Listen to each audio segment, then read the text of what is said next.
Olá, meu nome é Marcelo Melado. No vídeo de hoje eu vou compartilhar com vocês a instalação desse compartimento aqui, onde eu coloquei a minha lixadeira de cinta e de bujão oscilante para eu poder fazer alguns acabamentos bastante interessantes nas peças.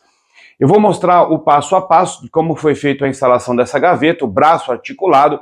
Depois, no próximo vídeo, eu vou colocar um vídeo independente somente fazendo esse braço articulado, mostrando quais são os tipos de braço articulado que você pode utilizar.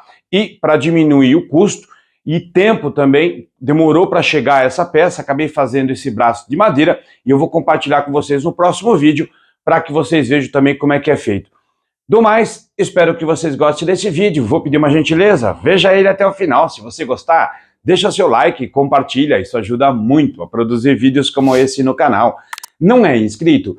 Inscreva-se, ativa o sininho para você receber novas notificações. Lembrando a vocês que todas as segundas-feiras, a partir das 21 horas, tem vídeo novo no canal. Bora pro vídeo!